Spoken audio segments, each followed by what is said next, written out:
Hey folks, and welcome to another episode of Critter Reviews, with your host, Arlyeon. On today's episode, I'll be talking about Playdead's creepy puzzle platformer, Inside.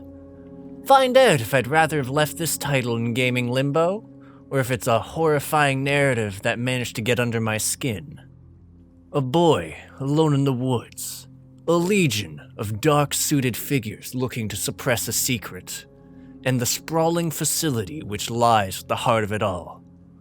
Trying to describe Inside's narrative is tricky for a few reasons, since not only are you thrown into the body of its story without preamble, the sense of mystery that's built on the player's lack of understanding plays an important role in the experience.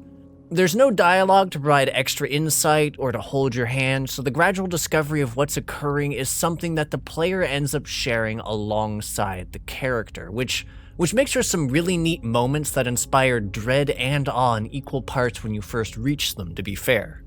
I'll also admit to the fact that I spent a lot of time during my run through of the game just trying to figure out what was happening or where things were going and why.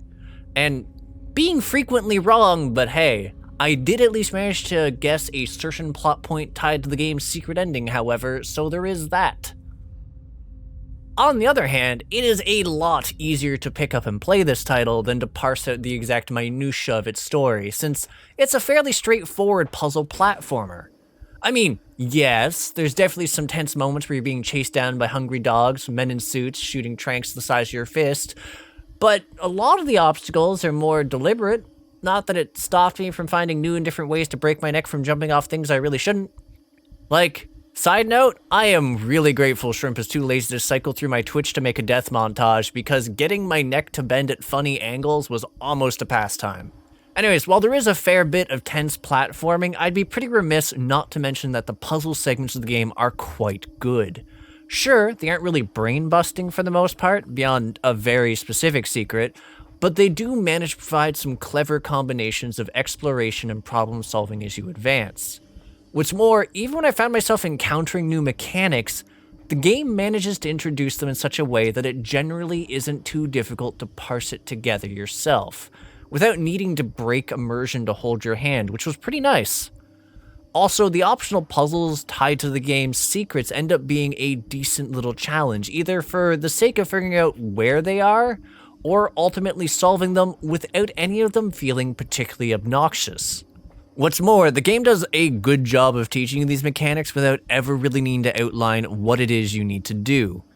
Like, there's never actually a tutorial that happens in the game. All of the things that you learn, like pushing, pulling, jumping, etc., or hiding from enemies, all just comes naturally or from cues in the environment or even the way your character moves. Now, in the sound department, the use of music is actually fairly sparse, as a lot of what you'll be hearing is environmental noises and that of creatures or your own movement. Really, it got to such a point that when I did come across a sequence where I actually started hearing a notable amount of background noise, it actually ended up being fairly uncanny and adding a lot of tension. That said, when music does actually crop up, it's used to pretty nice dramatic effect. Okay, so Inside actually has some pretty lush environments to roam through and some absolutely fluid animations for interacting with the world and moving about. It also is a lot more colorful than Playdead's prior iteration, Limbo, which had lent itself to a more monochromatic feel. That said, the thing I found most notable for Inside was just how well it managed to capture an uncanny aesthetic. There's the more blatant details, of course, like the absolutely horrendous ways you can die, or some of the animations tied to the various characters you meet, or what they leave behind. That said, there's also more subtle and unsettling details that factor in, such as the stylistic choice of having a number of the characters you meet being masked or simply faceless. Anyways, it is time for the conclusion to this review, and well, you can probably tell that I wasn't disappointed with my time in Inside.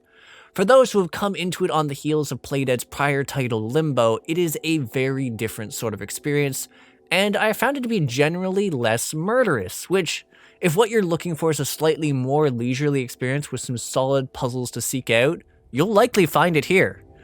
Personally, I found it managed to do a decent job of combining an almost cinematic pacing to a number of its frantic sequences without holding your hand, and also providing an adequate amount of time to wind down, explore, and just altogether mess around during its puzzle segments. And I was a rather big fan of its story. Like, there's some pretty decent twists you can look forward to across your journey. Ultimately, I'd rate Inside as a solid hit, and definitely something worth diving into if you'd like something to poke over for an afternoon or two. Anywho, thanks for tuning in. If you agree, disagree, or just have something to say to me, feel free to comment. And for those interested in more indie reviews, developer interviews, podcasts, or Monday TTRPG content, hit the subscribe button and the bell so you know when there's a new release. There's also a Discord. You can click the link in the banner or description so you can become a part of our community, the Crit Hit Cauldron. Lastly, if you'd like to help support the channel, we do have a coffee running now to help supplement funds for a lovely editor, Jack, which, again, you can find links for the description and the banner for the links. So, yeah. Okay. I'll catch you on the next episode of Crit Hit. Take care till then, folks.